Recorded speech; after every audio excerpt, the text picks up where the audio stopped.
আসসালামু আলাইকুম। আমি কেএম সাইদুল ইসলাম। ঢাকা বিশ্ববিদ্যালয় থেকে গণিতে স্নাতক ও স্নাতকোত্তর ডিগ্রি অর্জন করেছি। শিক্ষকতার উপর নাইএম, শেচিপ, এনসিটিবি, নেকটার, টিটিসি, মাউসি থেকে প্রশিক্ষণ গ্রহণ করার পাশাপাশি 2023 সাল থেকে প্রচলিত নতুন কারিকুলামের উপর উচ্চতর প্রশিক্ষণ গ্রহণ করেছি। শিক্ষকতা করছি কারমান্নেসা সরকারি বালিকা উচ্চ বিদ্যালয়।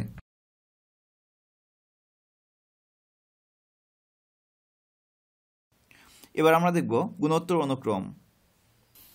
গুণোত্তর অনুক্রমের আলোচনা শুরুতেই আমরা দুইটি ঘটনা দিয়ে শুরু করব। এখানে ঘটনা একে বলা হয়েছে লিলি তার মায়ের জন্য একটি উপহার কিনতে চায়, আর সেই উপহারটি কিনতে লিলির কমপক্ষে 300 টাকা লাগবে। এজন্য লিলি পরিকল্পনা করে যে নভেম্বরের প্রথম সপ্তাহ থেকে কিছু টাকা সঞ্চয় করতে থাকবে। প্রথম সপ্তাহে যত টাকা সঞ্চয় করবে পরের সপ্তাহে করবে তার দ্বিগুণ। পরিকল্পনা অনুযায়ী লিলি 5 টাকা দিয়ে সঞ্চয় শুরু করলো। এখানে আমরা দেখব কত সপ্তাহ শেষে লিলি উপহারটি কিনতে পারবে। এখানে লিলি প্রথম সপ্তাহে জমাবে 5 টাকা, আবার দ্বিতীয় সপ্তাহে জমাবে 5 টাকার দ্বিগুণ অর্থাৎ 10 টাকা। তৃতীয় সপ্তাহে জমাবে 10 টাকার দ্বিগুণ অর্থাৎ 20 টাকা। এভাবে সে প্রতি সপ্তাহেই পূর্বের সপ্তাহে দ্বিগুণ পরিমাণ টাকা জমাবে। তাহলে পঞ্চম সপ্তাহে জমাবে 80 টাকা এবং ষষ্ঠ সপ্তাহে জমাবে 160 টাকা। এখন আমরা যদি হিসাব করি তাহলে দেখব এই 6 সপ্তাহে টাকা জমাবে 315 টাকা। এখন আমরা এই টাকা জমানোর অনুক্রমটি পর্যবেক্ষণ করব। আমরা সমান্তর অনুক্রমের ক্ষেত্রে লক্ষ্য করেছি যে পরপর দুইটি পদের পার্থক্য সমান হয়, কিন্তু এই অনুক্রমটির ক্ষেত্রে পরপর দুইটি পদের পার্থক্য সমান হয় না। এখন এখানে আমরা যদি দ্বিতীয় পদ এবং প্রথম পদের অনুপাত নির্ণয় করতে চাই তাহলে আমরা পাবো দ্বিতীয় পদ হচ্ছে 10 আর প্রথম পদ হচ্ছে 5, যা থেকে পাচ্ছি 2। আবার তৃতীয় পদ এবং দ্বিতীয় পদের অনুপাত যদি নির্ণয় করি সেক্ষেত্রেও আমরা একই সংখ্যা পাবো। সেক্ষেত্রে আমরা পাবো তৃতীয় পদ হলো 20 এবং দ্বিতীয় পদ হলো 10, অর্থাৎ এক্ষেত্রেও আমরা 2 পাচ্ছি। অর্থাৎ এখানে পরপর দুইটি পদের অনুপাত সমান। এক্ষেত্রে আমরা বলতে পারি সাধারণ অনুপাত সমান।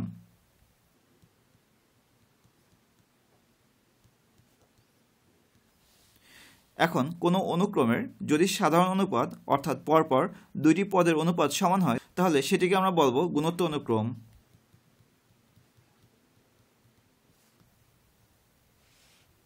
সমান্তর অনুক্রমের ক্ষেত্রে পরপর দুইটি পদের অন্তর বা বিয়োগ সমান,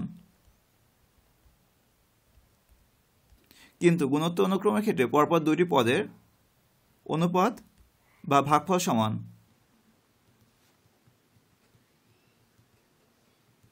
এটিই মূলত সমান্তর এবং গুণোত্তর অনুক্রমের পার্থক্য। এই বিষয়টি আমাদেরকে মনে রাখতে হবে। এবার আমরা অপর একটি ঘটনা দেখব। আমরা অনেক সময় ভাইরাসজনিত বিভিন্ন রোগে আক্রান্ত হয়ে থাকি। এখানে এমন একটি ভাইরাসের বিস্তারের কথা বলা হয়েছে যা একজন থেকে দুইজনের মধ্যে ছড়িয়ে পড়ে। অর্থাৎ প্রথমে যদি একজন আক্রান্ত হয় তাহলে তার থেকে দুজন আক্রান্ত হবে, এরপরে প্রতিজন থেকে আবার দুজন। অর্থাৎ আমরা যদি হিসাব করি তাহলে দেখব যে প্রথম দিন আক্রান্ত সংখ্যা হলো 1, দ্বিতীয় দিনে আক্রান্ত সংখ্যা হলো 2, তৃতীয় দিনে 4 আর চতুর্থ দিনে আক্রান্ত সংখ্যা হলো 8। অর্থাৎ এক্ষেত্রে প্রতিদিনই ডাবল হচ্ছে। অর্থাৎ আমরা প্রথম পদের সাথে যদি 2 গুণ করি তাহলে পাচ্ছি দ্বিতীয় পদ, আবার দ্বিতীয় পদের সাথে 2 গুণ করলে তৃতীয় পদ পাচ্ছি, আবার তৃতীয় পদের সাথে 2 গুণ করলে চতুর্থ পদ পাচ্ছি। আর এখানে যে সংখ্যাটি গুণ করলে আমরা পরবর্তী পদ পাই তাই হলো গুণোত্তর সিরিজের সাধারণ অনুপাত। অর্থাৎ এখানে সাধারণ অনুপাত হলো 2, কারণ যে কোনো পদের সাথে যদি 2 গুণ করি তাহলে তার পরবর্তী পদটি পাচ্ছি। আর এখানে এই 2 হলো সাধারণ অনুপাত। আবার আমরা সাধারণ অনুপাত এভাবে বের করতে পারি, কোনো পদকে তার পূর্ববর্তী পদ দ্বারা যদি ভাগ করি তাহলে 2 পাবো। অর্থাৎ যে কোনো পদ এবং তার পূর্ববর্তী পদের অনুপাত সাধারণ, আর সাধারণ মানে কমন বা একই। আর এই ধরনের অনুক্রমই হলো গুণোত্তর অনুক্রম। এবার আমরা একটি উদাহরণ দেখব। এখানে যে গুণোত্তর অনুক্রম আছে তার প্রথম পদ হলো 1, আর এটি গুণোত্তর হওয়ার কারণ হচ্ছে আমরা 1-এর সাথে যদি হাফ গুণ করি তাহলে দ্বিতীয় পদ পাচ্ছি, আবার এই হাফের সাথে যদি হাফ গুণ করি তাহলে তৃতীয় পদ পাচ্ছি, আবার 1/4-এর সাথে যদি হাফ গুণ করি তাহলে পাবো 1/8। অর্থাৎ এই 1-এর সাথে হাফ গুণ করলে এটি পাচ্ছি, আবার এটির সাথে 1/2 গুণ করলে এটি পাচ্ছি, আবার এই 1/4-এর সাথে যদি 1/2 গুণ করি তাহলে 1/8 পাচ্ছি। এর মানে আমরা বলতে পারি এই অনুক্রমটির সাধারণ অনুপাত হলো 1/2 বা হাফ। আবার এই সাধারণ অনুপাত আমরা এভাবেও নির্ণয় করতে পারি, যে কোনো পদকে যদি তার পূর্ববর্তী পদ দ্বারা ভাগ করি তাহলে যা পাবো তাই হলো সাধারণ অনুপাত। এবার আমরা কতগুলো একক কাজ করব। এখানে বলা হয়েছে দুইটি গুণোত্তর অনুক্রম নিচের বক্সে লেখো, যেখানে একটির সাধারণ অনুপাত 1/3 এবং অন্যটির সাধারণ অনুপাত তোমার নিজের মতো পছন্দ করো। এখানে সাধারণ অনুপাত দেয়া আছে 1/3। এখন আমরা যদি অনুক্রম তৈরি করতে চাই তাহলে আমাদেরকে প্রথম একটি পদ ধরতে হবে। আমরা প্রথম পদকে 1 ধরতে পারি, আর 1-এর সাথে যদি 1/3 গুণ করি তাহলে পাবো দ্বিতীয় পদ। আবার এই 1/3-এর সাথে যদি 1/3 গুণ করি তাহলে পাবো তৃতীয় পদ। অর্থাৎ যে কোনো পদের সাথে আমরা যদি 1/3 গুণ করি তাহলে পাবো পরবর্তী পদ। অর্থাৎ এটি একটি গুণোত্তর অনুক্রম যার সাধারণ অনুপাত হলো 1/3। এবার আমরা অপর একটি গুণোত্তর অনুক্রম তৈরি করব, আর এই অনুক্রমটি আমার নিজের মতো তৈরি করব। এখানে আমরা যে গুণোত্তর অনুক্রমটি তৈরি করতে চাচ্ছি তার প্রথম পদ হলো 3 আর সাধারণ অনুপাত 4। অর্থাৎ 3-এর সাথে যদি আমরা 4 গুণ করি তাহলে পরবর্তী পদ পাবো, আবার এই 12-এর সাথে যদি 4 গুণ করি তাহলে এর পরবর্তী পদ পাবো। অর্থাৎ প্রতিটি পদ হবে তার পূর্ববর্তী পদের 4 গুণ। তাহলে এটি একটি গুণোত্তর অনুক্রম। এখন আমরা দেখব গুণোত্তর অনুক্রমের বীজগাণিতিক রূপ। কোনো গুণোত্তর অনুক্রম তৈরি করতে হলে আমাদেরকে দুইটি জিনিস লাগবে। একটি হলো প্রথম পদ, আর গুণোত্তর অনুক্রমের প্রথম পদকে আমরা এ দ্বারা সূচিত করব, আর অপরটি হলো সাধারণ অনুপাত। সাধারণ অনুপাত বা কমন রেশিওকে আমরা আর দ্বারা সূচিত করব। এখন কোনো গুণোত্তর ধারার যদি আমরা এই দুইটি জিনিস জানি তাহলে ওই ধারাটি নির্ণয় করতে পারবো। এখন এখান থেকে যদি আমরা গুণোত্তর ধারা তৈরি করতে চাই তাহলে আমরা প্রথম পদকে এ লিখব। আমরা পূর্বেই দেখেছি যে কোনো পদের সাথে যদি আর গুণ করি তাহলে পরবর্তী পদ পাবো।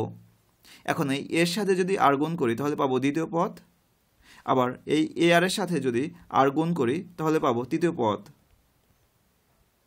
ঠিক একইভাবে আমরা চতুর্থ পদ পাবো a r⁻³ পঞ্চম পদ পাবো a r⁴ ষষ্ঠ পদ পাবো a r⁵। এভাবে আমরা যদি হিসাব করি তাহলে n-তম পদ পাবো a r⁻n-1। এখন আমরা যদি লক্ষ্য করি তাহলে দেখব এই অনুক্রমটির ক্ষেত্রে দ্বিতীয় পদ ভাগ প্রথম পদ = ar/a, যা থেকে আমরা পাচ্ছি r। ঠিক একইভাবে তৃতীয় পদ ও দ্বিতীয় পদের সাধারণ অনুপাতও আর পাবো। এবার আমরা কতগুলো একক কাজ করব। এখানে বলা হয়েছে দুইটি সসীম ও দুইটি অসীম গুণোত্তর অনুক্রমের উদাহরণ দাও। আমরা প্রথমেই দুইটি সসীম অনুক্রমের উদাহরণ দেব। আমরা জানি সসীম অনুক্রমে শেষ পদ থাকবে। অর্থাৎ আমরা যদি একটি অনুক্রম এভাবে তৈরি করি 1, 2, 4, 8, অর্থাৎ প্রত্যেকটি পদ পূর্ববর্তী পদের দ্বিগুণ, আর এখানে যদি আমরা শেষ পদ নির্দিষ্ট করে দেই তাহলে এটি হবে একটি সসীম অনুক্রম। এক্ষেত্রে প্রতিটি পদ পূর্ববর্তী পদের দ্বিগুণ হচ্ছে। আমরা প্রতিটি পদ পূর্ববর্তী পদের অর্ধেক হিসাব করে একটি সসীম অনুক্রম তৈরি করতে পারি। অর্থাৎ সেক্ষেত্রে আমরা লিখতে পারি 1, 1/2, 1/4, 1/8, এভাবে 1/1024। অর্থাৎ প্রথম অনুক্রমের সাধারণ অনুপাত টু, অর্থাৎ কোনো পদের সাথে টু গুণ করলে আমরা পরবর্তী পদ পাচ্ছি। আবার দ্বিতীয় যে অনুক্রমটি লিখেছি তার সাধারণ অনুপাত হলো 1/2, অর্থাৎ একের সাথে যদি আমরা 1/2 গুণ করি তাহলে পাচ্ছি দ্বিতীয় পদ। আবার দ্বিতীয় পদের সাথে যদি আমরা 1/2 গুণ করি তাহলে পাচ্ছি তৃতীয় পদ। এবার আমরা দুইটি অসীম গুণোত্তর অনুক্রমের উদাহরণ দেব। কোনো অনুক্রম তৈরি করার জন্য আমাদেরকে দুইটি জিনিস জানতে হবে, একটি হলো প্রথম পদ আর অপরটি হলো সাধারণ অনুপাত। আমরা মনে করি প্রথম পদ 2 এবং সাধারণ অনুপাত 3, অর্থাৎ 2 এর সাথে যদি আমরা 3 গুণ করি তাহলে পরবর্তী পদ পাবো। আবার 6 এর সাথে 3 গুণ করলে তার পরবর্তী পদ। এভাবে আমরা পরবর্তী পদ পাবো 18 এর সাথে 3 গুণ করলে, অর্থাৎ 54। আবার 54 এর সাথে যদি 3 গুণ করি তাহলে পাবো 182। এখন আমরা যদি তিনটি ডট চিহ্ন বা ইলিপসিস চিহ্ন দিয়ে দিই তাহলে বোঝাবে এটি একটি অসীম, অর্থাৎ এটি অসীম পর্যন্ত বিস্তৃত। সসীম গুণোত্তর দ্বারার ক্ষেত্রে এখানে আমরা শেষ পদ লিখেছি, কিন্তু অসীম গুণোত্তর দ্বারার ক্ষেত্রে শেষ পদ থাকবে না। ঠিক একইভাবে আমরা অপর একটি অসীম গুণোত্তর দ্বারা তৈরি করব। এক্ষেত্রেও আমরা এভাবে তৈরি করতে পারি, প্রথম পদ 2 আর সাধারণ অনুপাত 1/3। তাহলে দ্বিতীয় পদ হবে 2 সাথে যদি আমরা 1/3 গুণ করি, অর্থাৎ 2/3। আবার দ্বিতীয় পদের সাথে 1/3 গুণ করে আমরা পাবো তৃতীয় পদ। এক্ষেত্রেও আমরা এরকম তিনটি ডট চিহ্ন বা ইলিপসিস চিহ্ন দিব, তাহলেই বোঝাবে এই অনুক্রমটি অসীম পর্যন্ত বিস্তৃত। এবার আমরা পরেরটি দেখব। এখানে বলা হয়েছে এ, বি, সি এই তিনটি হলো কোনো গুণোত্তর অনুক্রমের তিনটি পদ, অর্থাৎ এই এবিসির মান এরকম কিছু একটা হতে পারে, যেমন 2, 4, 8, যা দ্বারা বোঝাচ্ছে গুণোত্তর অনুক্রমের পরপর তিনটি পদ। আমরা গুণোত্তর অনুক্রমের ক্ষেত্রে জানি যে কোনো পদকে তার পূর্ববর্তী পদ দ্বারা আমরা যদি ভাগ করি তাহলে পাবো সাধারণ অনুপাত। অর্থাৎ এক্ষেত্রে আমরা দুইভাবে সাধারণ অনুপাত বের করতে পারি, বিকে এ দ্বারা ভাগ করে আবার সিকে বি দ্বারা ভাগ করে, অর্থাৎ উভয় ক্ষেত্রে আমরা সাধারণ অনুপাত পাব। এখন গুণোত্তর দ্বারার ক্ষেত্রে সাধারণ অনুপাত সবসময় সমানই হবে, অর্থাৎ একই হবে। এর মানে b/a এর মান যা পাবো c/b এর মান একই পাবো, অর্থাৎ আমরা বলতে পারি b/a = c/d, কারণ এই দুটির মান একই। এই জন্য আমরা ফাঁকা করে লিখব b/a = c/d। এখানে আমরা পরবর্তী তিনটি পদ খুব সহজেই বের করছি। এবার দেখব যদি বলা হতো 50তম পদ বা 100তম পদ কত, তা কিভাবে নির্ণয় করা যায়।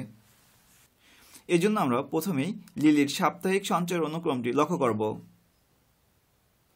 আমরা গুণোত্তর অনুক্রমের শুরুতেই একটি ঘটনা পড়েছি। সেখানে লিলি প্রথম সপ্তাহে জমায় 5 টাকা, দ্বিতীয় সপ্তাহে 10 টাকা, তৃতীয় সপ্তাহে 20 টাকা, অর্থাৎ প্রতি সপ্তাহে জমা করে তার পূর্ববর্তী সপ্তাহের দ্বিগুণ। এক্ষেত্রে তার জমানোর পদগুলোকে যদি আমরা অনুক্রম বিবেচনা করি তাহলে এর প্রথম পদ হবে 5, দ্বিতীয় পদ 10, তৃতীয় পদ 20 এবং চতুর্থ পদ হবে 40। আর এখন এই যে জমানোর টাকা তার যদি প্যাটার্ন লক্ষ্য করি তাহলে দেখব যে 5কে আমরা লিখতে পারি 5, আবার 10কে লিখতে পারি 5 গুণ 2, আবার 20কে লিখতে পারি 5 গুণ 2, অর্থাৎ 10 তার সাথে 2 গুণ। ঠিক একইভাবে 40কে লিখতে পারি পূর্বের যে প্যাটার্ন লিখেছি তার দ্বিগুণ, অর্থাৎ 5 × 2 × 2 × 2। এখন এটিকে আমরা সূচকীয় আকারে প্রকাশ করব। তাহলে আমরা লিখতে পারি 5 × 2⁴, কারণ এখানে 5-এর সাথে কিছু গুণ আকারে নাই, আর 2⁴ মানে 1, আর 5-এর সাথে যদি আমরা 1 গুণ করি তাহলে 5ই থাকবে। আর দ্বিতীয় যেটি আছে সেটিকে আমরা লিখতে পারি 5 × 2⁴, এরপরটি 5 × 2⁴, চতুর্থ দিনে লিখতে পারি 5 × 2⁵। এখন আমরা দেখব যখন পদ সংখ্যা n হবে, আর আমরা যদি প্রথম পদকে a1, দ্বিতীয় পদকে a2, তৃতীয় পদকে a3 এভাবে বিবেচনা করি তাহলে nতম পদকে বিবেচনা করব an। এবার আমরা এই an এর সূচকীয় আকার কী হবে সেটি দেখব। আমরা এখানে এটি যদি লক্ষ্য করি তাহলে দেখব যে প্রত্যেকটি পদে 5 আছে, আর 2 এর পাওয়ার পদ সংখ্যার চেয়ে 1 কম, অর্থাৎ যখন পদ 1 তখন 2 এর পাওয়ার 0, যখন পদ 2 তখন 2 এর পাওয়ার 1, যখন পদ 3 তখন 2 এর পাওয়ার 2। এর মানে যখন পদ n হবে তখন 2 এর পাওয়ার হবে n-1, অর্থাৎ আমরা n তম পদ পেলাম 5 × 2n-1। এখানে আমরা যদি লক্ষ্য করি তাহলে দেখব যে an হচ্ছে n-তম পদ, আর এই 5 হচ্ছে প্রথম পদ, আর যাকে আমরা a1 ধরতে পারি। আর এখানে এই যে 2 হচ্ছে সাধারণ অনুপাত, একে আমরা r দ্বারা প্রকাশ করব। তাহলে এখন যদি আমরা a1 r এর মাধ্যমে লিখি তাহলে লিখব an অর্থাৎ n-তম পদ ইকুয়াল টু প্রথম পদকে লিখব a1 দ্বারা, আর এই 2 এর পরিবর্তে লিখব সাধারণ অনুপাত বা r, অর্থাৎ r এর পাওয়ার হবে n-1, অর্থাৎ এটি হলো n-তম পদ। এখান থেকে আমরা যে কোনো পদ বের করতে পারবো। এবার আমরা বের করব লিলি 1 বছরে বা 52তম সপ্তাহে কত টাকা সঞ্চয় করবে। এখন এই সূত্র থেকে যদি আমরা লিলি 52তম সপ্তাহে কত টাকা জমা করবে সেটি বের করতে চাই, তাহলে আমাদেরকে এভাবে লিখতে হবে।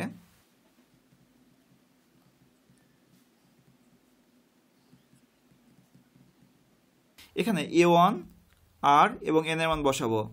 a1 হচ্ছে প্রথম পদ, অর্থাৎ প্রথম দিন যে টাকা জমা করে, আর এক্ষেত্রে প্রতিটি পদে 2 করে বৃদ্ধি পাচ্ছে, এজন্য এক্ষেত্রে সাধারণ অনুপাত হলো 2, আর n এর মান 52, কারণ 52 সপ্তাহের হিসাব করছি, আর এখানে আছে n-1।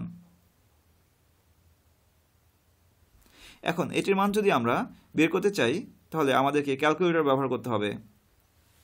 সেক্ষেত্রে আমরা পাচ্ছি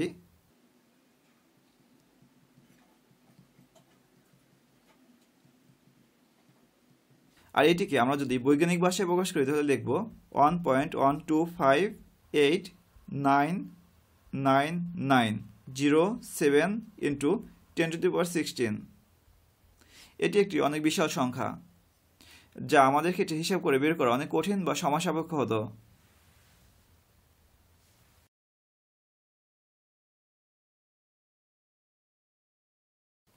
এবার আমরা একটি উদাহরণ দেখব। এখানে বলা হয়েছে, ধরো তুমি একটি কাজ পেলে যা পড়াশোনার পাশাপাশি করা সম্ভব। কাজটি করে তুমি প্রথম মাসে আয় করেছো 4000 টাকা। প্রতি মাসে পূর্ববর্তী মাসের 5% করে আয় বৃদ্ধি পাবে। এখানে আমরা বের করব 10তম মাসে আমার আয় কত হবে। আমরা প্রথমে একটি তালিকা তৈরি করব। প্রথম মাসে আমার আয় হচ্ছে 4000 টাকা।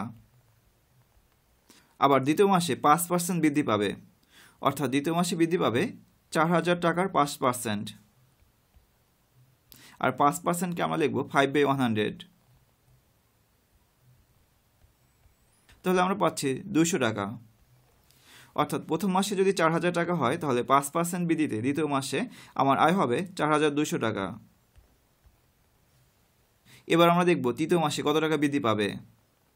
তৃতীয় মাসে হবে 4200 টাকার 5% বৃদ্ধি, আর 5%কে আমরা লিখব 5/100। এক্ষেত্রে আমরা যদি কাটাকাটি করি তাহলে পাবো 210 টাকা। অর্থাৎ তৃতীয় মাসে আমার আয় হবে 4200, এর সাথে বৃদ্ধি পাচ্ছে 210 টাকা, অর্থাৎ 4410 টাকা। এভাবে আমরা পেতে থাকব। এখানে প্রথমে আমাদেরকে দেখতে হবে এই অনুক্রমটি সমান্তর নাকি গুণোত্তর। এখানে আমরা যদি লক্ষ্য করি তাহলে দেখব যে প্রথম দুটি পদের পার্থক্য হচ্ছে 200, আবার এই পদ দুটির পার্থক্য হচ্ছে 210। যেহেতু এই পার্থক্য সমান নয় এজন্য এটি সমান্তর নয়। এবার আমরা দেখব এই অনুক্রমটি গুণোত্তর কিনা। এজন্য আমরা বের করে দেখব এর সাধারণ অনুপাত সমান কিনা। আর সাধারণ অনুপাত বের করার জন্য আমাদেরকে যে কোনো পদ থেকে তার পূর্ববর্তী পদ ভাগ করতে হবে। এখন এখানে যদি আমরা কাটাকাটি করি তাহলে পাচ্ছি 21/20,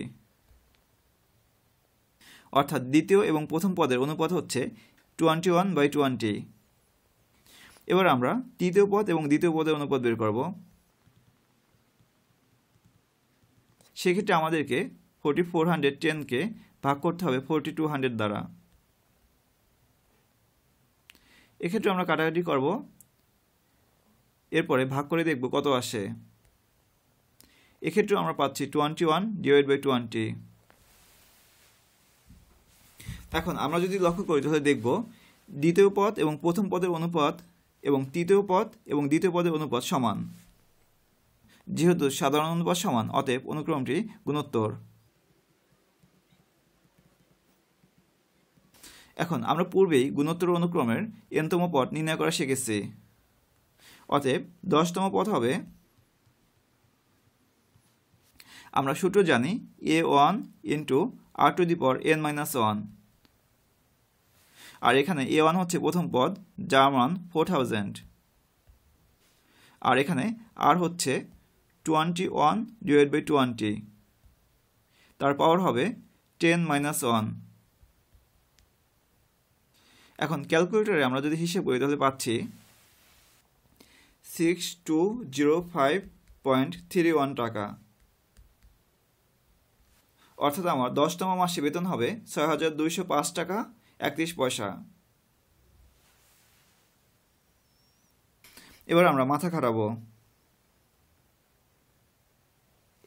এখানে বলা হয়েছে x+6, x+12, x+15 একটি গুণোত্তর অনুক্রম। আমাদেরকে x এর মান বের করতে হবে। আমরা জানি গুণোত্তর অনুক্রমের ক্ষেত্রে সাধারণ অনুপাত সবসময় সমান হয়। এখন আমরা সাধারণ অনুপাত বের করব। সেক্ষেত্রে আমরা দ্বিতীয় পদকে প্রথম পদ দ্বারা ভাগ করব, অর্থাৎ x+12 / x+6। আবার আমরা যদি তৃতীয় পদকে দ্বিতীয় পদ দ্বারা ভাগ করি তাহলে সাধারণ অনুপাত পাবো, অর্থাৎ x+15কে যদি আমরা x+12 দ্বারা ভাগ করি তাহলে সাধারণ অনুপাত পাবো। আবার গুণোত্তর অনুক্রমের ক্ষেত্রে এই দুইটি সমান হবে। এখন এই সমীকরণটি থেকে আমরা x এর মান নির্ণয় করতে পারবো। এর জন্য আমরা প্রথমেই ক্রস গুণ করব, অর্থাৎ b/a = c/b হলে আমরা b এর সাথে b গুণ করলে যা পাবো তা সমান হবে এর সাথে c গুণ করার, অর্থাৎ এক্ষেত্রে আমরা লিখতে পারি b² = ac। আর এটি হলো কোনাকুনি গুণ। এক্ষেত্রে আমরা কোনাকুনি গুণ করব, অর্থাৎ x+12 এর সাথে x+12 গুণ করব, তাহলে হবে x+12²। আবার x+15 এর সাথে আমাদেরকে গুণ করতে হবে x+6। এখন আমরা জানি a + b² = a² + 2ab + b²। অর্থাৎ এক্ষেত্রেও আমরা যদি এই সূত্র প্রয়োগ করি তাহলে আমাদেরকে লিখতে হবে x² + 2ab এর পরিবর্তে লিখতে হবে 2 × x × 12। আবার এই b² এর পরিবর্তে লিখতে হবে 12²। এবার আমরা x+15 এর সাথে গুণ করব x+6। তাহলে প্রথমে আমরা এই x এর সাথে x গুণ করব, তাহলে পাবো x²। তারপরে x এর সাথে এই +6 গুণ করব, তাহলে পাবো +6x।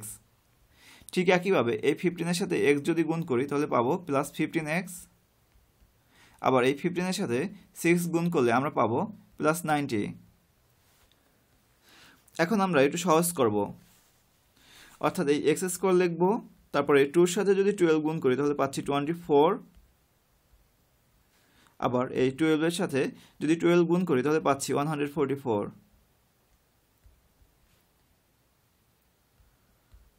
আবার 6x ও 15x মিলে হবে 21x।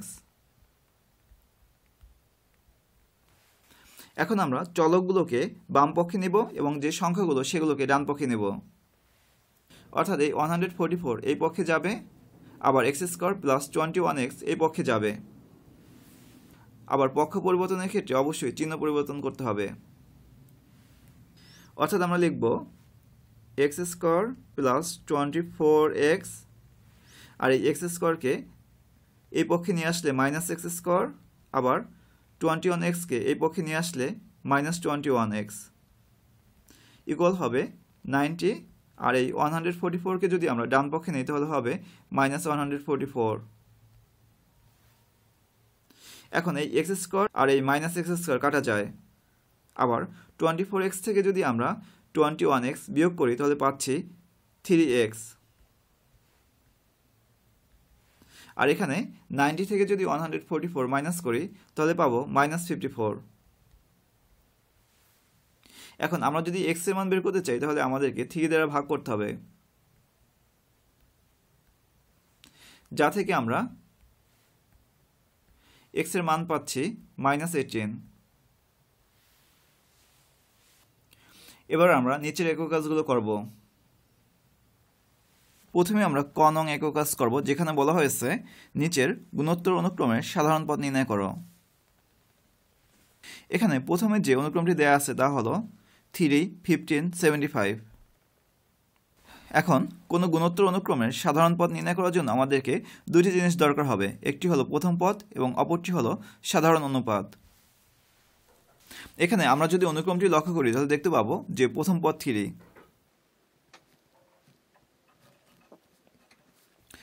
এবার আমরা সাধারণ অনুপাত বের করব। সাধারণ অনুপাতকে আমরা r দ্বারা প্রকাশ করব, আর এটি আমরা বের করতে পারি যে কোনো পদকে তার পূর্ববর্তী পদ দ্বারা ভাগ করে। অর্থাৎ আমরা যদি 15-কে 3 দ্বারা ভাগ করি তাহলে সাধারণ অনুপাত পাব, আর এক্ষেত্রে আমরা সাধারণ অনুপাত পাচ্ছি 5। আমরা 75-কে যদি 15 দ্বারা ভাগ করি তাহলে একই সংখ্যা পেতাম। আমরা জানি গুণোত্তর অনুক্রমের n-তম পদকে আমরা an দ্বারা প্রকাশ করতে পারবো, আর সেটিকে লিখতে পারি a1 r⁻n−1। অতএব সাধারণ পদ বা n-তম পদ আমরা এখানে যদি a1 এবং r এর মান বসাই তাহলেই পাবো। অর্থাৎ a1 এর মান বসাবো 3 আর r এর মান বসাবো 5।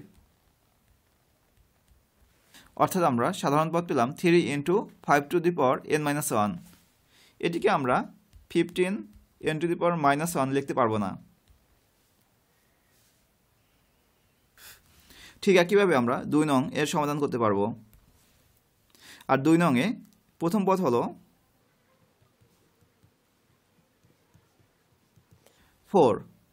এবার আমরা সাধারণ অনুপাত বের করব। সাধারণ অনুপাত নির্ণয় করার জন্য যে কোনো পদকে আমরা পূর্ববর্তী পদ দ্বারা ভাগ করব। অর্থাৎ এক্ষেত্রে আমরা 4/5-কে যদি 4 দ্বারা ভাগ করি তাহলেই পাবো সাধারণ অনুপাত। এখানে 4/5 ভাগ 4। এখন এই ভাগ চিহ্নের পরিবর্তে যদি আমরা গুণ চিহ্ন দিই তাহলে 4-কে উল্টে লিখতে হবে। অর্থাৎ 4-এর পরিবর্তে লিখতে হবে আমাদেরকে 1/4। এখন এই 4 এবং এই 4 কাটা যাবে, থাকবে শুধু 1/5। এখন আমরা সূত্র থেকে সাধারণ পদ বা n-তম পদ নির্ণয় করতে পারবো।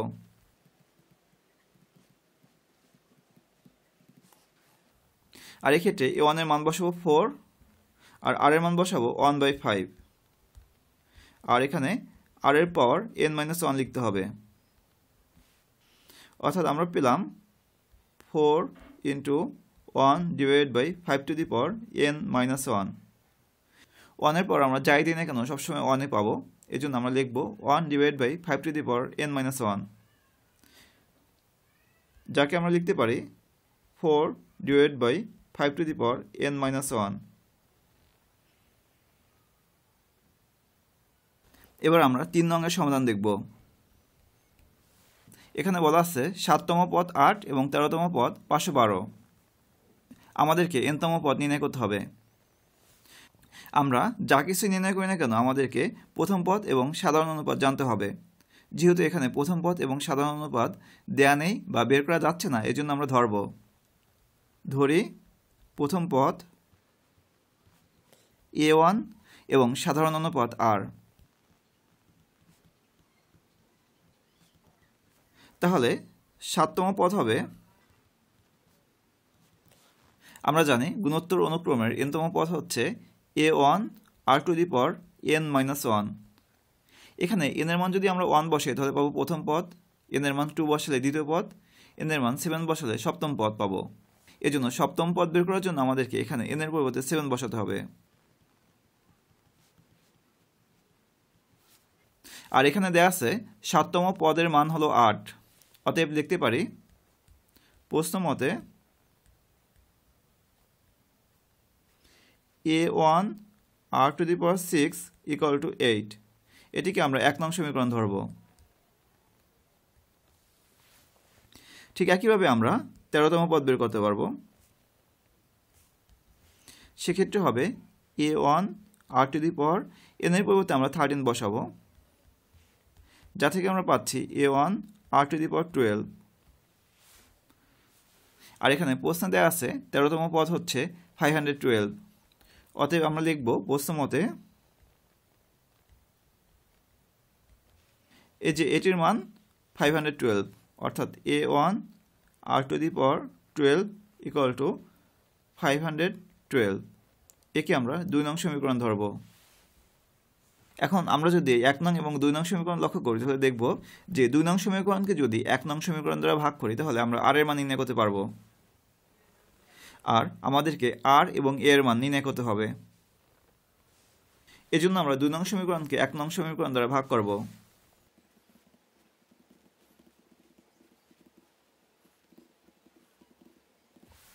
আমরা একটি সমীকরণকে যদি অপর একটি সমীকরণ দ্বারা ভাগ করি তাহলে বাম পক্ষকে বাম পক্ষ দ্বারা ভাগ করতে হবে, অর্থাৎ a1 r⁴12 কে আমরা ভাগ করব a1 r⁶ দিয়ে। আবার ডান পক্ষকে ডান পক্ষ দিয়ে ভাগ করতে হবে, অর্থাৎ 512 কে ভাগ করব 8 দিয়ে। কাটাকাটি করি তাহলে পাচ্ছি এই a1 কাটা যাবে, r এর পাওয়ার 12 ডিভাইড বাই r এর পাওয়ার 6 কে আমরা লিখতে পারি r এর পাওয়ার 12 - 6 বা r⁶। অতএব আমরা পেলাম r⁶ = আবার এই 512 কে যদি আমরা r দ্বারা ভাগ করি তাহলে পাবো 64। এখন আমরা r এর মান নির্ণয় করব। এখন আমরা দেখব কোন সংখ্যার পাওয়ার 6 হলে 64 হয়। আমরা যদি 2 এর পাওয়ার 6 দেই তাহলে 64 পাবো, অর্থাৎ আমরা এখানে লিখতে পারবো 2⁶। এখানে আমরা পেয়েছি r⁶ = 2⁶। দুটির পাওয়ার সমান, এজন্য আমরা বলতে পারবো r = 2। অতএব আমরা পেলাম r = 2। এবার আমরা a1 এর মান বের করব। আমরা 1 নং সমীকরণে যদি r এর মান বসাই তাহলে a1 এর মান পাবো। অতএব লিখব 1 নং সমীকরণে r = 2 বসিয়ে পাই। আমাদের 1 নং সমীকরণ ছিল a r⁶ = 8। 1 নং সমীকরণে r এর পরিবর্তে 2 বসাবো, তাহলে পাচ্ছি a1 * 2⁶ = 8। এখন আমরা জানি 2⁶ এর মান হবে 64। এখানে 64 a1 এর সাথে গুণ আকারে আছে, এজন্য আমরা যদি a1 এর মান বের করতে চাই তাহলে আমাদেরকে 64 দ্বারা ভাগ করতে হবে, অর্থাৎ a1 = 8 ডিভাইড বাই 64। এখন 8 দ্বারা কাটতে পারি, তাহলে আমরা a1 এর মান পাচ্ছি 1/8। অর্থাৎ আমরা প্রথম পদ a1 এর মান পেয়েছি 1/8 এবং সাধারণ অনুপাত r এর মান পেয়েছি 2। অতএব অনুক্রমটি সাধারণ পদ বা n তম পদ বের করতে পারবো।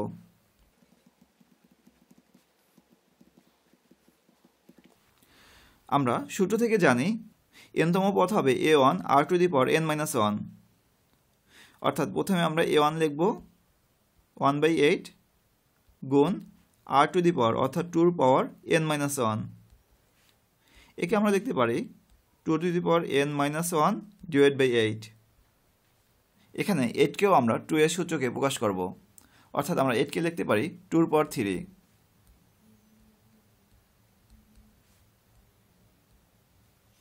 এখন আমরা যদি লক্ষ্য করি তাহলে দেখব যে দুইটি সূচকীয় রাশি ভাগ আকারে আছে আর উভয় রাশির ভিত্তি 2। এজন্য আমরা সূচকের ভাগের সূত্র অনুযায়ী লিখতে পারি লবের পাওয়ার অর্থাৎ n-1 তা থেকে বিয়োগ হবে হরের পাওয়ার অর্থাৎ 3, যা থেকে আমরা পাচ্ছি 2n-4। এখানে এটি হলো এই অনুক্রমের সাধারণ পদ। এবার আমরা প্রশ্ন ক্ষয়ের সমাধান দেখব। এখানে বলা হয়েছে নিচের গুণোত্তর অনুক্রমের ফাঁকা পদগুলো নির্ণয় করো। কোনো গুণোত্তর অনুক্রমের যে কোনো পদ নির্ণয় করার জন্য আমাদেরকে দুটি জিনিস দরকার হবে। একটি হচ্ছে প্রথম পদ এবং অপরটি সাধারণ অনুপাত। আমরা প্রথম অনুক্রমের ক্ষেত্রে প্রথম পদ জানি 3,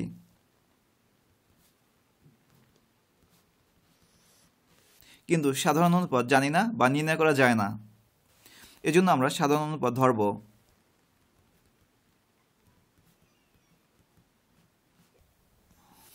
আমরা জানি কোনো সমান্তর অনুক্রমের n-তম পদ হবে a1 r⁴n-1। আর এখানে আমরা যদি হিসেব করি তাহলে দেখব যে পঞ্চম পদ 1/27। এখন আমরা যদি প্রথম পদ এবং সাধারণ অনুপাতের মাধ্যমে পঞ্চম পদ নির্ণয় করি তাহলে পাব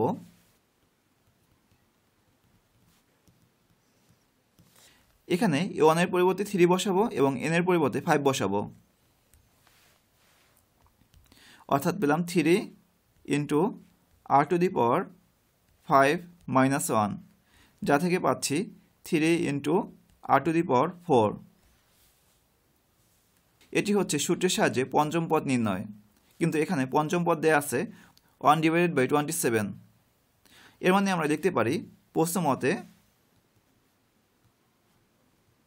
আমাদের সূত্রের সাহায্যে প্রাপ্ত পঞ্চম পদ অর্থাৎ 3 × r⁴ অনুক্রমটির পঞ্চম পদ অর্থাৎ 1/27। এখান থেকে আমরা r এর মান নির্ণয় করতে পারবো।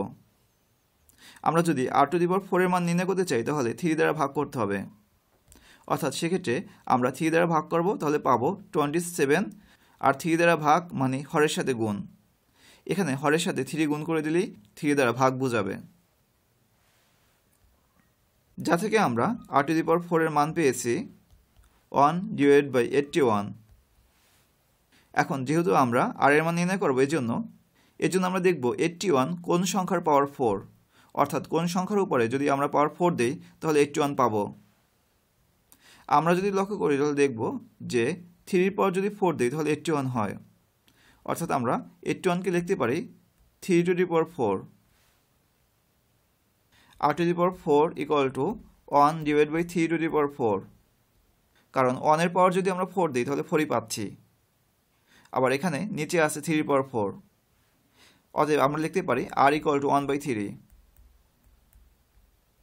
কারণ এখানে পাওয়ার সমান, এজন্য এই যে ভিত্তি তা সমান হবে। এখন যেহেতু আমরা প্রথম পদ এবং সাধারণ অনুপাতের মান জানি, অতএব আমরা যে কোনো পদ নির্ণয় করতে পারব। অতএব অনুক্রমটির দ্বিতীয় পদ হবে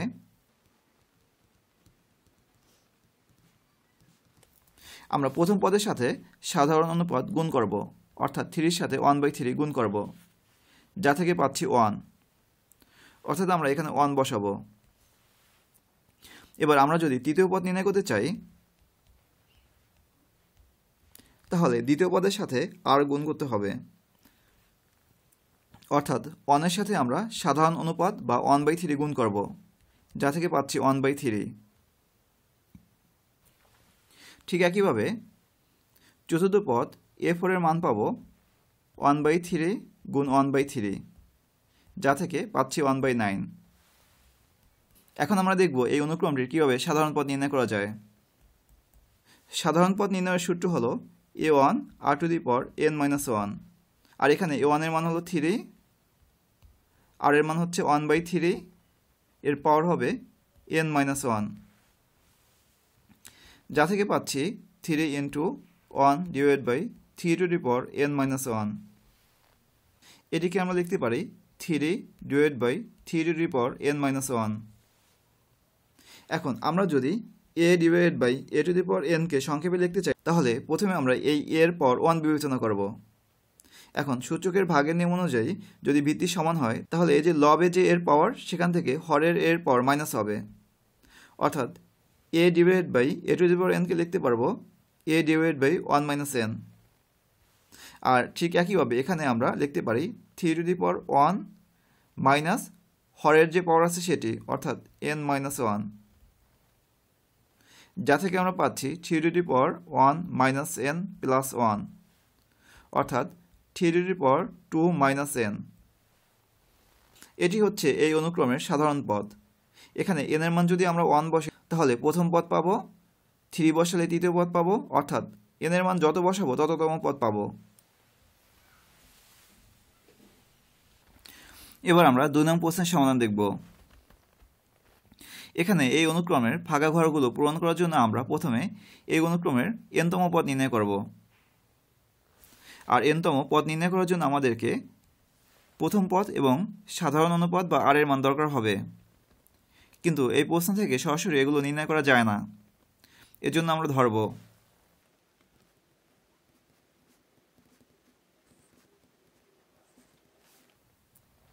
আর এখানে আমরা যদি লক্ষ্য করি তাহলে দেখব যে দ্বিতীয় পদ এবং পঞ্চম পদ দেয়া আছে। আর আমরা সূত্রের সাহায্যে দ্বিতীয় পদ এবং পঞ্চম পদ বের করব, এরপরে সমীকরণ গঠন করব। এখন আমরা জানি n-তম পদ হচ্ছে a1 ইন্টু r⁻n-1। অতএব আমরা যদি সূত্রের সাহায্যে দ্বিতীয় পদ নির্ণয় করতে চাই তাহলে আমরা পাবো a1 আর দ্বিতীয় পদের জন্য n এর পরিবর্তে 2 বসাবো, অর্থাৎ r⁻2-1, যা থেকে পাচ্ছি a1 ইন্টু r⁻2-1 বা r⁻1। আর r⁻1 কে আমরা শুধু r লিখতে পারি। এখন প্রশ্নে দেয়া আছে দ্বিতীয় পদ হলো 1/8, অতএব লিখব সূত্রের সাহায্যে প্রাপ্ত দ্বিতীয় পদ a1r এবং প্রশ্নে দেয়া দ্বিতীয় পদ 1/8, এই দুটি সমান। এটিকে আমরা 1 নং সমীকরণ ধরব। ঠিক একইভাবে পঞ্চম পদ দিয়ে একটি সমীকরণ গঠন করতে পারব। সেক্ষেত্রে পঞ্চম পদ হবে a1 আর r এর মান বসাবো 5-1, কারণ এখানে এই n এর পরিবর্তে 5 বসাতে হয়েছে, যা থেকে পাচ্ছি a1 ইন্টু r⁴। অতএব আমরা প্রশ্ন মতে লিখতে পারবো সূত্রের সাহায্যে প্রাপ্ত পঞ্চম পদ অর্থাৎ a1 r⁴ ইকুয়াল টু প্রশ্নে দেয়া পঞ্চম পদ 1/64। একে আমরা 2 নং সমীকরণ ধরব। এখন এই দুটি সমীকরণ থেকে আমরা a এবং r এর মান নির্ণয় করতে পারব। এজন্য আমরা 2 নং সমীকরণকে 1 নং সমীকরণ দ্বারা ভাগ করব।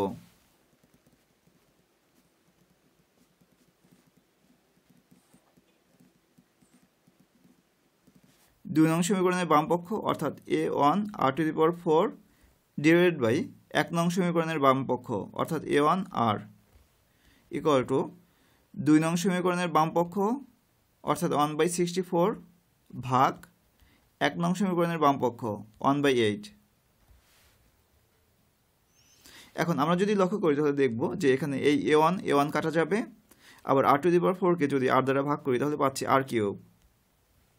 আবার এখানে 1/64 এর সাথে গুণ হবে 1/8 এর উল্টা, অর্থাৎ 8/1 বা শুধু 8। এখন আমরা কাটাকাটি করতে পারি। এখন 8কে যদি 64 এর সাথে কাটি তাহলে পাচ্ছি উপরে 1 এবং নিচে 8। 1/8 কে লিখতে পারি 1/2 এর পাওয়ার 3, কারণ 1/2 এর পাওয়ার যদি 3 দেই তাহলেই পাচ্ছি 1/8। আর এখানে আমরা পাওয়ার সমান করব, এজন্য 1/8 কে লিখছি 1/2⁻3। এখন এখান থেকে আমরা r এর মান নির্ণয় করতে পারবো। যেহেতু দুটি রাশিরই পাওয়ার সমান এজন্য বৃত্তীয় সমান হবে, অর্থাৎ r ইকুয়াল টু হবে 1/2। আমরা r এর মান নির্ণয় করেছি। এখন আমরা এই r থেকেই এই সমীকরণের পরবর্তী পদগুলো নির্ণয় করতে পারবো।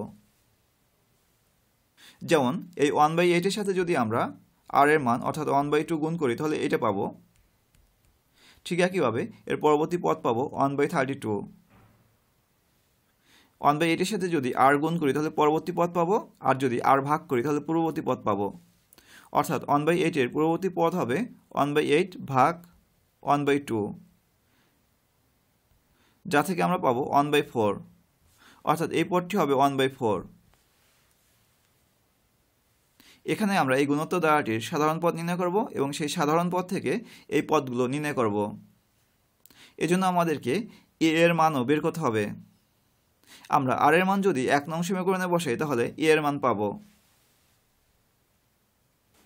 অর্থাৎ আমরা লিখব r এর মান 1 নং সমীকরণে বসিয়ে পাই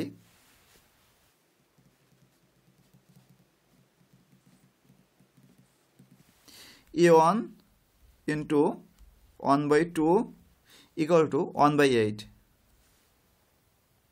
এখন a1 এর মান বের করতে হলে আমাদেরকে 1/2 দ্বারা ভাগ করতে হবে, অর্থাৎ 1/8 ভাগ 1/2।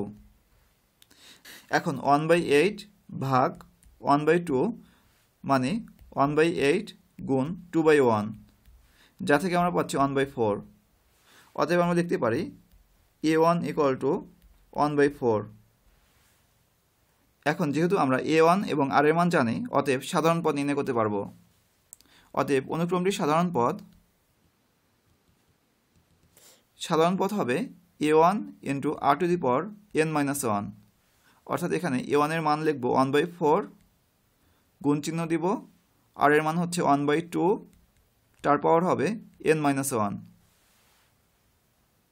এখন প্রথম পদ হবে,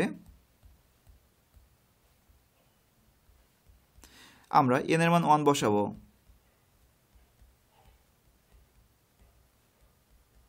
যা থেকে আমরা পাচ্ছি 1/4 ইন্টু হাফ টু দি পাওয়ার 1-1 বা হাফ টু দি পাওয়ার 0, আর কোনো কিছুর পাওয়ার 0 মানে 1। অর্থাৎ এখানে আমরা 1 গুণ করব, যা থেকে পাচ্ছি 1/4। আবার n এর মান যদি 3 বসে তাহলে তৃতীয় পদ পাবো, আর সেক্ষেত্রে আমরা পাবো 1/4 ইন্টু হাফ টু দি পাওয়ার 3-1, যা থেকে পাচ্ছি 1/4 ইন্টু হাফ টু দি পাওয়ার 2। অর্থাৎ আমরা পেলাম 1/4 গুণ 1/4, যা থেকে পাচ্ছি 1/16। ঠিক একইভাবে চতুর্থ পদ পাবো যদি n এর পরিবর্তে 4 বসাই, 1/4 ইন্টু 1/2 টু দি পাওয়ার 4-1, যা থেকে পাচ্ছি 1/4 ইন্টু 1/2 পাওয়ার 3। অর্থাৎ আমরা পেলাম 1/4 গুণ 1/8, যা থেকে পাচ্ছি 1/32।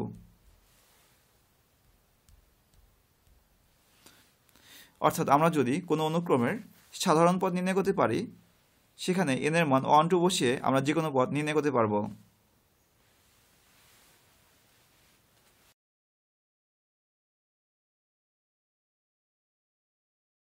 এবারে আমরা গ নং প্রশ্ন দেখব। এখানে বলা হয়েছে 4, 12, 36 অনুক্রমের কততম পদ 2916। এখানে আমরা যদি লক্ষ্য করি তাহলে দেখব যে এই অনুক্রমটি গুণোত্তর, আর গুণোত্তর অনুক্রমের আমরা যা কিছুই নির্ণয় করতে চাই না কেন আমাদেরকে প্রথমে প্রথম পদ এবং সাধারণ অনুপদ নির্ণয় করতে হবে। আর এখানে প্রথম পদ দেয়া আছে 4, আর আমরা সাধারণ অনুপাত নির্ণয় করব। এজন্য আমরা যে কোনো পদকে এর পূর্ববর্তী পদ দ্বারা ভাগ করব। অর্থাৎ 12কে যদি আমরা 4 দ্বারা ভাগ করি তাহলে পাচ্ছি 3। এটি হলো এই অনুক্রমের সাধারণ অনুপাত। এখানে বলা হয়েছে অনুক্রমের কততম পদ 2916। এজন্য আমরা মনে করি অনুক্রমটির nতম পদ 2916।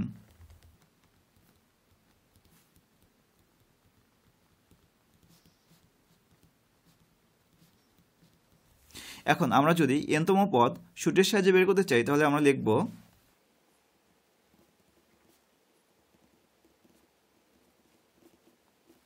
a1 r to the power n-1। এখন a1 এবং r এর মান যদি বসাই তাহলে পাচ্ছি a1 এর মান 4, r এর মান হচ্ছে 3। অর্থাৎ আমাদের যে অনুক্রমটি দেয়া আছে তার nতম পদ হবে 4 into 3 to the power n-1। অর্থাৎ এটিকে যদি আমরা n তম পদ ধরি তাহলে এই পদটিকে আমরা লিখতে পারি 4 × 3n-1। অতএব প্রশ্ন মতে আমরা লিখতে পারি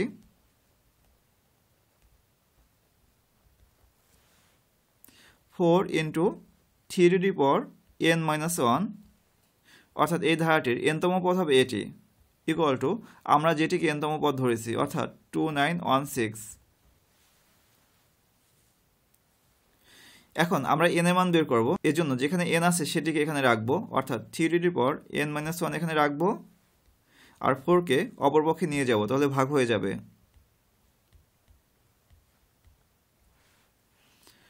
অর্থাৎ আমরা পেলাম 3n-1 ইকুয়াল টু 729। এখন এখান থেকে যদি আমরা n এর মান নির্ণয় করতে চাই তাহলে 729কে আমাদেরকে 3 এর পাওয়ার আকারে প্রকাশ করতে হবে। আমরা দেখব 3 এর পাওয়ার কত হলে 729 হয়। এখন 729কে আমরা লিখতে পারি 3^6। এখন এখানে যেহেতু বৃত্তি সমান এজন্য আমরা লিখতে পারবো পাওয়ার সমান। অতএব আমরা লিখতে পারি n-1 = 6, যা থেকে আমরা n এর মান পাবো 6 + 1 বা n = 7। অতএব আমরা বলতে পারি অনুক্রমটির সপ্তম পদ 2916।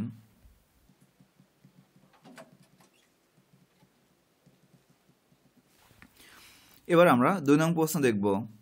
এখানে বলা হয়েছে একটি গুণোত্তর অনুক্রমের 4তম পদ 8/9 এবং 7তম পদ 64/243। এই অনুক্রমটির 10তম পদ কত? আমরা অনুক্রমের যে কোনো পদ নির্ণয় করতে চাইলে আমাদেরকে অবশ্যই প্রথম পদ এবং সাধারণ অনুপদ দরকার হবে, কিন্তু এখানে সরাসরি এগুলো নির্ণয় করা যায় না, এজন্য আমরা ধরব।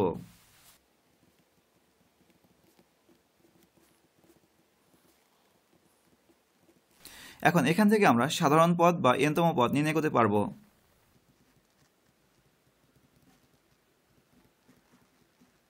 আর আমরা সূত্র থেকে জানি অনুক্রমের সাধারণ বা n-তম পদ an = a1 × r⁻n-1। এখন এখানে n এর মান যদি 4 বসাই তাহলে পাই a4 = a1 × r⁻4-1, যাকে আমরা লিখতে পারি a1 r⁻3। এখানে প্রশ্নে দেওয়া আছে a4 বা 4তম পদের মান 8/9। অতএব আমরা লিখতে পারি প্রশ্ন মতে এই যে 4তম পদ অর্থাৎ a1 r⁻3 = 8/9, একে আমরা 1 নং সমীকরণ ধরব। আবার আমরা যদি n = 7 বসাই তাহলে এই অনুক্রমটির সপ্তম পদ পাব, অর্থাৎ তখন a7 এর মান হবে, আমরা আমাদের যে সূত্র সেখানে n এর পরিবর্তে 7 বসাবো, তাহলে পাচ্ছি a1 r⁻n-1 মানে 7-1, যা থেকে পাচ্ছি a1 r⁻6। আর এটি হলো a7, অর্থাৎ এখানে a7 মানে সপ্তম পদ, যা দেয়া আছে 64/443। আর আমরা a7 এর মান পেয়েছি এটি, অর্থাৎ এই দুটি সমান। অতএব প্রশ্ন মতে a1 r⁻6 = 64/243, একে আমরা 2 নং সমীকরণ ধরব। এখন এই দুইটি সমীকরণ থেকে আমরা a1 এবং r এর মান বের করতে পারব। এজন্য আমরা প্রথমেই 2 নং সমীকরণকে 1 নং সমীকরণ দ্বারা ভাগ করব।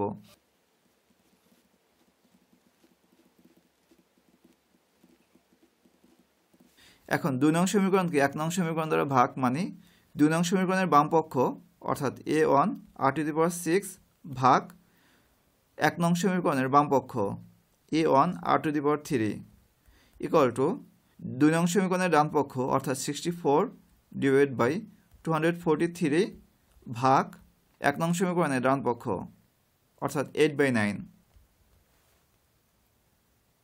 এখন আমরা কাটাকাটি করব। এখানে a1 এবং a1 কাটাকাটি যাচ্ছে, এবং r⁶ কে যদি r⁻³ দ্বারা ভাগ করি তাহলে পাচ্ছি r⁻3। আবার এখানে এই 64/243 কে আমরা এই ভাগের পরিবর্তে গুণ চিহ্ন দিয়ে লিখতে পারি, তাহলে উল্টিয়ে দিতে হবে, অর্থাৎ 9কে উপরে এবং 8কে নিচে, যা থেকে আমরা r এর মান পাচ্ছি। এই 8কে যদি 64-এর সাথে কাটি তাহলে 8 হচ্ছে, আবার 243-কে যদি 9-এর সাথে কাটি তাহলে পাচ্ছি 27। এখন আমরা যদি ঘনমূল করি তাহলে r এর মান পাবো, অর্থাৎ আমরা লিখতে পারি r = √8/27, যা থেকে আমরা r এর মান পাচ্ছি 2/3। এখানে আমরা r এর মান নির্ণয় করেছি। এখন 1 নং সমীকরণ থেকে আমরা a1 এর মান বের করতে পারবো, অর্থাৎ আমরা লিখব 1 নং সমীকরণে r = 2/3 বসিয়ে পাই a1 × 2/3 এর কিউব = 8/9। এখন 2/3 এর কিউবকে আমরা লিখতে পারি 8/27। এখান থেকে a1 এর মান বের করতে হলে আমাদেরকে 8/27 ভাগ করতে হবে।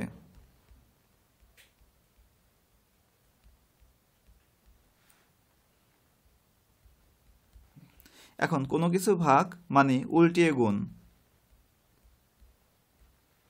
এখন আমরা যদি কাটাকাটি করি তাহলে a1 এর মান পাচ্ছি 3। এখন আমরা যদি লক্ষ্য করি যে অনুক্রমটির nতম পদ হচ্ছে an a1 r⁻n-1। এখানে n = যদি 10 বসাই, a1 এর মান যদি আমরা 3 বসাই এবং r এর মান যদি 2/3 বসাই তাহলে আমরা a10 এর মান পাব। অতএব অনুক্রমটির দশম পদ a10 = a1 এর মান বসাবো 3, r এর মান বসাবো 2/3 আর n এর মান বসাবো 10, যা থেকে 1 মাইনাস হবে। অর্থাৎ আমরা পেলাম 3 × 2/3⁹, যাকে আমরা লিখতে পারি 3 × 2⁹ এখন এখানে এই একটি 3 কাটা যাবে, অর্থাৎ এখানে 3⁴ আর এখানে 3⁴, এজন্য এটিকে লিখতে পারি 2⁴ এখন 2⁹ এর মান হচ্ছে 512 এবং 3⁸ এর মান হচ্ছে 6561। অর্থাৎ আমরা পেলাম অনুক্রমটির দশম পদ a10 = 512/6561। আমরা সমান্তর অনুক্রম এবং গুণোত্তর অনুক্রম সম্পর্কে জেনেছি। এবার আমরা ভিন্নধর্মী একটি অনুক্রম সম্পর্কে জানব। সেই অনুক্রমটি হচ্ছে ফিবোনাচ্চি ক্রম। আর এই অনুক্রমটি সমান্তর এবং গুণোত্তর থেকে একটু ভিন্ন। আমরা প্রথমেই সেই ভিন্নতা দেখব। এখানে আমরা যদি প্রথম অনুক্রমটি লক্ষ্য করি তাহলে দেখব যে পার্থক্য, প্রথম দুটি পদের পার্থক্য হচ্ছে 2, আর 5-7 এর পার্থক্য 2, 7-9 এর পার্থক্য 2 আর 9-7 এর পার্থক্য 2, অর্থাৎ প্রতি ক্ষেত্রে পার্থক্য হচ্ছে 2 করে। এজন্য আমরা পরবর্তী পদগুলো 2 যোগ করে নির্ণয় করতে পারবো, অর্থাৎ পরবর্তী পদ পাবো 11 + 2 = 13। আবার দ্বিতীয় অনুক্রমটি যদি লক্ষ্য করি তাহলে দেখব যে কোনো পদকে তার পূর্ববর্তী দ্বারা ভাগ করলে আমরা নির্দিষ্ট একটি সংখ্যা পাচ্ছি, অর্থাৎ 6কে যদি 3 দ্বারা ভাগ করি তাহলে পাচ্ছি 2, আবার 12কে যদি 6 দ্বারা ভাগ করি তাহলে পাচ্ছি 2, আর 24কে 12 দ্বারা ভাগ করলেও পাচ্ছি 2, অর্থাৎ এক্ষেত্রে আমরা অনুপাত পাচ্ছি 2। এজন্য এটি গুণোত্তর অনুক্রম। এর পরবর্তী পদটি নির্ণয় করার জন্য আমাদেরকে 48 এর সাথে 2 গুণ করতে হবে, তাহলে আমরা পাচ্ছি 96। এবার আমরা তৃতীয়টি লক্ষ্য করব। এখানে প্রথম দুটি পদের পার্থক্য 2, এরপরটি 3, এরপরটি 5, এরপরের পার্থক্য 8, অর্থাৎ এই পার্থক্যগুলোর মধ্যে কোনো ক্রম নেই। আবার এক্ষেত্রে আমরা সাধারণ অনুপাতও পাবো না। এজন্য পূর্বের যে নিয়মে আমরা পরবর্তী পদ নির্ণয় করেছি এক্ষেত্রে সেভাবে নির্ণয় করা যাবে না। এটি যেহেতু অনুক্রম, আর সকল অনুক্রমের মধ্যে একটি বৈশিষ্ট্য বা নিয়ম বা রুল থাকে, এক্ষেত্রেও একটি বৈশিষ্ট্য, নিয়ম বা রুল আছে। আমরা সেই নিয়ম বা রুল বা বৈশিষ্ট্য বের করব। এখানে আমরা যদি লক্ষ্য করি তাহলে দেখব তৃতীয় পদ এই প্রথম দুটি পদের যোগফল, আবার এই 13 তার পূর্ববর্তী পদ দুটির যোগফল। ঠিক একইভাবে এই 21 হলো এর পূর্ববর্তী দুটি পদের যোগফল, অর্থাৎ এই অনুক্রমটির যে কোনো পদ তার পূর্ববর্তী পদের যোগফল। এজন্য পরবর্তী পদ নির্ণয় করার জন্য আমাদেরকে এই 13 সাথে 21 যোগ করতে হবে। আর এক্ষেত্রে যুক্তি যে কোনো পদ পূর্ববর্তী দুইটি পদের যোগফলের সমান।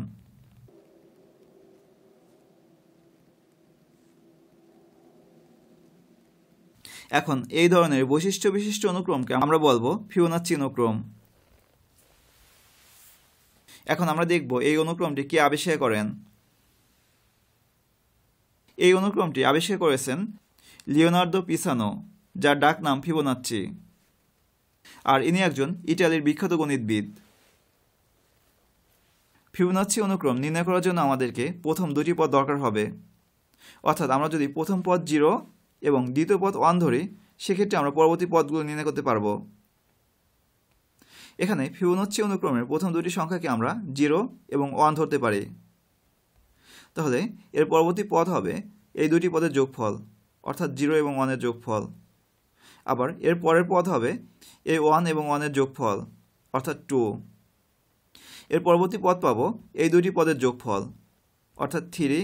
এভাবে পরবর্তী পদ হবে 2 এবং 5 এর যোগফল, 5।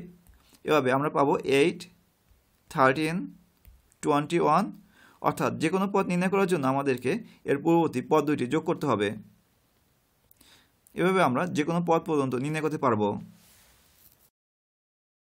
এখন আমরা এই পদগুলোকে f0, f1, f2 এর মাধ্যমে প্রকাশ করব। এজন্য আমরা এই প্রথম পদকে ধরতে পারি f0, দ্বিতীয় পদকে ধরতে পারি f1, তৃতীয় পদকে ধরতে পারি f2, ঠিক একইভাবে এর পরটি হবে f3। এভাবে পদগুলোকে যদি আমরা হিসাব করতে থাকি তাহলে একসময় পাবো fn-তম পদ, তার পরবর্তী পদ হবে fn+1, এর পরের পদ হবে fn+2। এভাবে আমরা পেতে থাকব। এখন আমরা যদি সূত্রের সাহায্যে প্রকাশ করতে চাই তাহলে আমরা লক্ষ্য করব যে f2কে লিখতে পারি, অর্থাৎ তৃতীয় পদকে লিখতে পারি প্রথম দুটি পদের যোগফল, অর্থাৎ f1 প্লাস f0,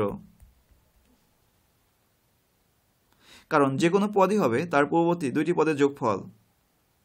ঠিক একইভাবে যদি আমরা এটিকে সূত্রের সাহায্যে প্রকাশ করতে চাই তাহলে আমরা লিখতে পারবো fn+2 ইকুয়াল টু, অর্থাৎ এই পদটি হবে এর পূর্ববর্তী দুটি পদের যোগফল, fn+1 প্লাস fn। এখানে এই সকল n গুলো হচ্ছে স্বাভাবিক সংখ্যা, অর্থাৎ আমরা বলতে পারি n belongs to n। এটি হলো ফিবোনাচ্চি অনুক্রম বের করার সূত্র। এবার আমরা কিছু ফিবোনাচ্চি অনুক্রম তৈরি করব। এখানে বলা হয়েছে 5 মিনিটের মধ্যে ফিবোনাচ্চি অনুক্রম তৈরি করা, অর্থাৎ এখানে যে যত বেশি ফিবোনাচ্চি অনুক্রম তৈরি করতে পারবে সে জয়ী হবে।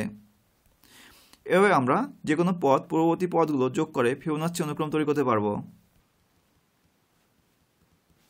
অর্থাৎ এর পরবর্তী পদ যদি আমরা নির্ণয় করতে চাই তাহলে আমাদেরকে এই 34 এর সাথে 55 যোগ করতে হবে।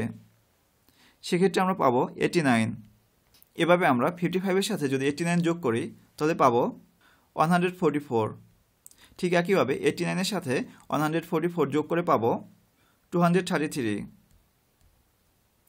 এভাবে যে কোনো পদ নির্ণয় করতে হলে আমাদেরকে পূর্ববর্তী দুইটি পদ যোগ করতে হবে। এবার আমরা দেখব প্রকৃতিতে ফিবোনাচ্চি ক্রম। আমরা যদি আমাদের আশেপাশে কোনো উদ্ভিদ এর ডালপালা, ফুল এগুলো লক্ষ্য করি তাহলে দেখব এগুলোর মধ্যে ফিবোনাচ্চি ক্রম আছে। আমরা আমাদের আশেপাশে যে ফুলগুলো আছে সেগুলো যদি লক্ষ্য করি তাহলে দেখব যে এর পাপড়ির সংখ্যা কোনোটির 1, কোনোটির 2, কোনোটির 3 বা কোনোটির 5 বা কোনোটির 8 এরকম একটি ফিবোনাচ্চি বৈশিষ্ট্য মেনে চলে। অর্থাৎ আমরা যদি প্রকৃতি নিয়ে গবেষণা করি তাহলে দেখব এর সজ্জার মধ্যে ফিবোনাকি ক্রম উপস্থিত আছে।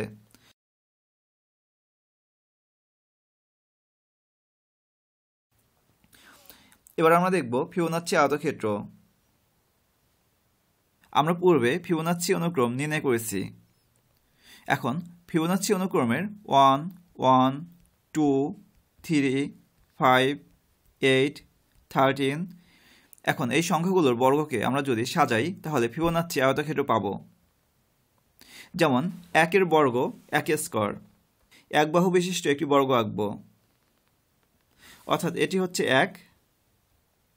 এবার আমরা যদি লক্ষ্য করি তাহলে দেখব ফিবোনাচ্চি অনুক্রমের দ্বিতীয় পদ হচ্ছে 1, অর্থাৎ এটিকে প্রকাশ করার জন্য আমাদেরকে 1 একক বাহু বিশিষ্ট একটি বর্গ অঙ্কন করতে হবে। ফিবোনাচ্চি আয়তক্ষেত্রের প্যাটার্নটি অনেকটা শামুকের মতো, অর্থাৎ প্রথমে 1 এখানে আসবে, পরবর্তী পদ এখানে, এর পরবর্তী পদ এখানে, তার পরবর্তী পদ এখানে, এভাবে তার পরবর্তী পদ, এভাবে আমরা বর্গগুলো আঁকতে থাকব। অর্থাৎ দ্বিতীয় বর্গটি আমরা 1 এর ডানে আঁকব। এখন আমরা যদি লক্ষ্য করি তাহলে দেখব তৃতীয় পদ হচ্ছে 2। এখন 2কে যদি বর্গের সাহায্যে প্রকাশ করতে চাই তাহলে আমাদেরকে এভাবে একটি বর্গ আঁকতে হবে, অর্থাৎ এমন একটি বর্গ আঁকব যার এক বাহুর দৈর্ঘ্য হচ্ছে 2। এবার আমরা 3কে প্রকাশ করব। 3কে প্রকাশ করার জন্য আমাদেরকে এমন একটি বর্গ আঁকতে হবে যার এক বাহুর দৈর্ঘ্য হলো 3, অর্থাৎ এটি হলো 3। এখন 3 পরবর্তী সংখ্যা হলো 5, সেক্ষেত্রেও আমরা এমন একটি বর্গ আঁকব যার এক বাহুর দৈর্ঘ্য হলো 5। এখন আমরা এই 8কে প্রকাশ করব। এখন 8কে যদি প্রকাশ করতে চাই তাহলে আমাদেরকে এমন একটি বর্গ আঁকতে হবে যার এক বাহুর দৈর্ঘ্য হচ্ছে 8, অর্থাৎ এটি হলো 8। এভাবে আমরা পরবর্তী সংখ্যাগুলোও যদি এভাবে সাজাই তাহলে আয়তক্ষেত্রই পাবো, আর এই আয়তক্ষেত্রই হলো ফিবোনাচ্চি আয়তক্ষেত্র। এখন আমরা দেখব এই আয়তক্ষেত্রের ক্ষেত্রফল কত। এখন এই আয়তক্ষেত্রের ক্ষেত্রফল আমরা দুইভাবে বের করতে পারি। এখানে 1 এর ক্ষেত্রফল হচ্ছে 1 স্কয়ার, অর্থাৎ আমরা যদি এগুলো ক্ষেত্রফল হিসাব করি তাহলে 3 চিহ্নিত যে বর্গ আছে তার ক্ষেত্রফল হবে 3 স্কয়ার বা 9 বর্গ একক। ঠিক একইভাবে 5 চিহ্নিত যেটি আছে তার ক্ষেত্রফল হবে 5 স্কয়ার বা 25 বর্গ একক। অতএব আমরা লিখতে পারি আয়তক্ষেত্রটির ক্ষেত্রফল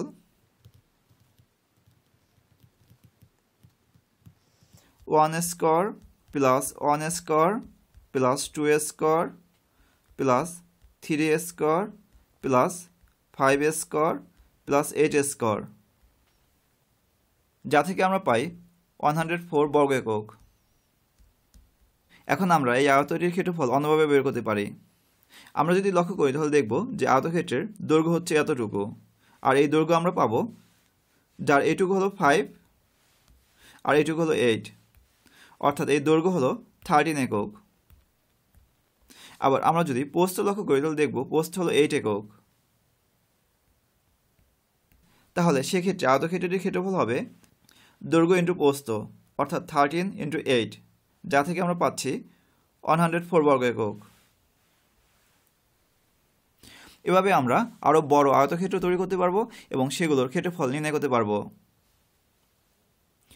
এবার আমরা একটি একক কাজ করব।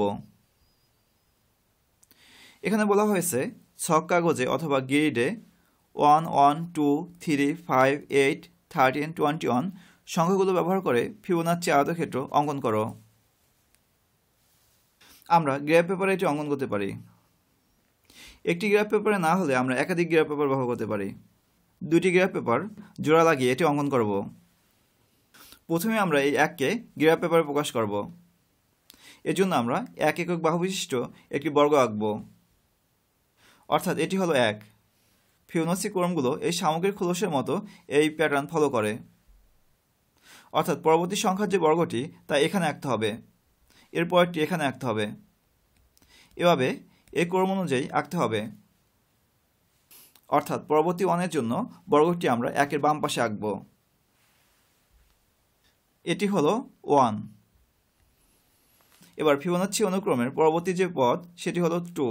2 জন্য 2 একক বাহু বিশিষ্ট অপর একটি বর্গ আঁকব, অর্থাৎ এটি হলো 2। এরপরে পরবর্তী সংখ্যার জন্য আমরা এখানে আঁকবো, এরপরে এভাবে চক্রাকারে রাখতে থাকবো। পরবর্তী সংখ্যা হলো 3, এর জন্য 3 এর জন্য আমরা 3 একক বিশিষ্ট একটি বর্গ আঁকবো, অর্থাৎ এটি হলো 3। ফিবোনাচ্চি অনুক্রমের পরবর্তী যে পদ সেটি হলো 5, আর 5 এর জন্য আমরা 5 একক বাহু বিশিষ্ট একটি বর্গ আঁকবো, অর্থাৎ এটি হলো 5। আমরা এভাবে চক্রাকারভাবে আগাবো। এর মানে পরবর্তী যে সংখ্যা অর্থাৎ 8 এর জন্য আমাদেরকে এই 5 এর ডান পাশে 8 বাহু বিশিষ্ট একটি বর্গ আঁকতে হবে, অর্থাৎ এটি হলো 8। এরপরে আমরা যদি 13 আঁকতে চাই তাহলে উপরে আঁকতে হবে,